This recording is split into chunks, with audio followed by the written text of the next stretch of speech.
Hello and welcome to Frontrunner Motorsport, and we are back with some member-only content. Thank you so much for supporting the channel. It means a lot to me. After 5 years of making videos, I'm happy to try and elevate my content, something I can do with your help. In previous members-only videos, we have looked at liveries from the BTCC, Le Mans and the International F3000 series from different eras of racing. This time, as this video coincides with the start of the 11th season of Formula E starting shortly, we are going to be looking at the liveries from the first ever Formula E season. I have done a livery review for every Formula E season that started after my channel began, going all the way back to the 2019-2020 season. So I thought we would go back to do season 1. Shortly I'll be doing it again for the 2024-2025 season, so this is essentially practice that you've paid to watch. Same rules as the previous videos, we will give each livery a rating, S being the very best and F being the worst. With all that said, thank you again for supporting the channel, and let's jump into the video. Trulli GP, starting with the team that finished last in the very first Formula E season and wouldn't survive to see a second, the Trulli GP team. I'm a big fan of Jarno Trulli, and I was very sad his foray into team ownership did not work out, but it was great to see him spend a season racing in Formula E. The livery was an interesting blend of white and blue with a green airbox, and honestly, it kind of works. I think it's just the right shade of blue that ties it all together. Sponsor logos are sparse, and that is a good thing. The only thing I don't like is the font and colouring of Trulli on the side. More could have been done to it, otherwise it's a solid B. One of the few things this team got right. Their only highlights were a 4th place for Trulli at Punta del Este, and a pole in Berlin that went nowhere. One day, maybe Enzo Trulli will make his Formula E debut, but the 2021 Formula 4 UAE champion is only racing in Italian GT, so it seems unlikely somehow. Venturi Racing. The Monaco-based team almost won the first ever Formula E race, if not for Nico Prost running interference. I really like this Venturi livery, the Shadow Stealth livery as I like to call it. The following year they added more stuff to the livery, and I have no idea why, because this livery is amazing. Mostly black with a deep red in all the right places. I even like the checkered flag on the back, although it is a bit presumptuous. I really like this one, so I'm going for an A for Venturi.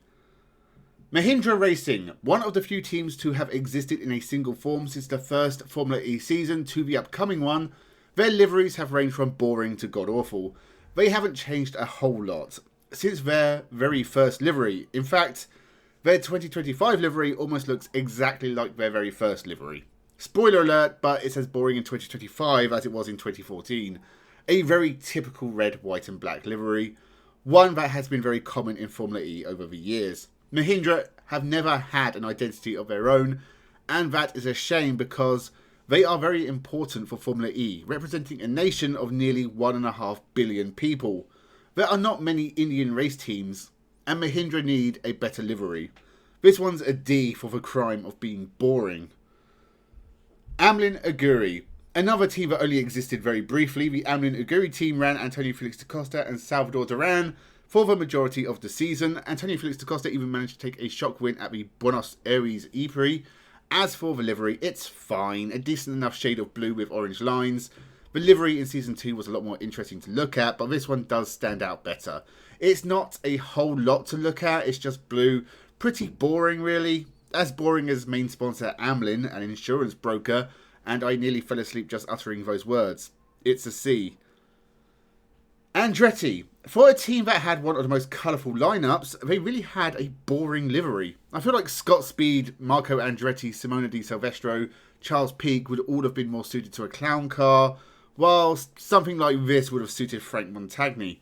I suppose they did have Jean-Eric Vergne and Justin Wilson, so it wasn't all bad, but it wasn't a great year for the American team. They certainly went on to have better times. As for the livery, plain white with bits of blue and a few sponsors on the front, very uninspiring, so it's a D. D for dull, but they ran this orange number for the final round, and yeah, it looks really cool. Nothing amazing, but far better than the livery they used throughout the rest of the year. Orange livery gets a B. Virgin Racing. This is what I'd consider to be one of the all-time classic Formula E liveries.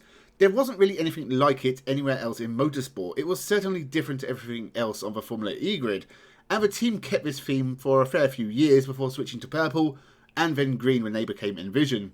Very shiny silver with the purple and the red Virgin logo. It all works very well together. I hate Virgin as a company. I would very much like to throw batteries at Richard Branson, but the logo is nostalgic for me. It reminds me of the hours spent looking at the CDs in Virgin megastores back in the 90s. So what rating would I give this livery? It does tick all the boxes. Unique, cool, memorable, and in terms of Formula E, it is iconic. So it's going to be an S rank, and I'm not even sorry. Next, Tev TCR / China Racing. The team that keeps changing its name, and at one point I accused of having the worst livery in motorsport history, and also won the driver's title in their first Formula E year, courtesy of Nelson Piquet Jr. In 2025, they have been sold to an American group and renamed Kiro, but the team that started as Team China had a very nice livery to begin with. Deep red, much like the Chinese flag, with bits of yellow, just like the Chinese flag. Team China painted their car to look like the Chinese flag. Chinese writing on the side. That is probably one of the sponsors' logos, but could say Radio Teapot for all I know. I do like this livery. It's bold if nothing else. Painting your car in national flags doesn't work for everyone, but it works when it works. I especially like the Team China Yellow Dragon logo. Something very 70s about it. I dig its retro style. This is an A. They changed to Nextev later in the year and changed liveries to this grey colour with fluorescent bits. Not as interesting, but it is very tidy. Colours are good. I'll give it a B. Audi Sport Apt. This is another livery I would consider to be iconic of Formula E, especially as Audi set about ruining it every year afterwards. By the time they left, it was just another red, white and black car on a grid full of white, red and black cars. But this shockingly bright red, yellow and green livery is the best livery Audi have ever used. It's a kind of mix of the Brazilian and German flags, which makes sense because they had a Brazilian and German driver. If I have one complaint, it's the red could have been blended into the rest of the livery better, rather than just as a solid block. Otherwise, it is a good livery and I'll give it a B. Dragon Racing. Red, white and black, the standard colours for Formula E, but at least it's mostly red. Too many sponsors scattered about this one, and nothing about it really stands out. It is a nice shade of red at least, sort of a metallic looking, but this, in my opinion, is the ugliest paint job on the grid.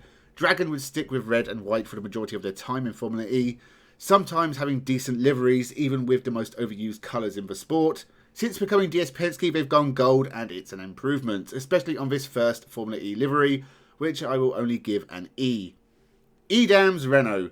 The first Formula E team's champion and the dominant force for the first few years. The French team ran by Alain Prost with son Nico Prost partnering Sébastien Buemi behind the wheel, kept it simple livery-wise. Blue and yellow, it looks good, hardly any sponsor logos making a mess of things. It's a neat, very clean livery that looks a bit too lower formula. Yeah, it might be a bit harsh, but this is the sort of livery I can imagine seeing in Formula Renault. It is good and they kept it for a few years, so I'll be generous and give it a B. So that ends our look at the liveries of the first series of Formula E. No really bad ones here, most of them are at least good. My favourite is the Virgin and my least favourite is the Dragon. But honestly, that Dragon car is drab rather than hideous. Formula E has had plenty of ugly and boring liveries, but certainly nothing too bad in Season 1. Thank you for watching this member-only content and supporting the channel. I'll be back with more Formula E shortly as the 2025 season gets underway. So thank you again and have a good one.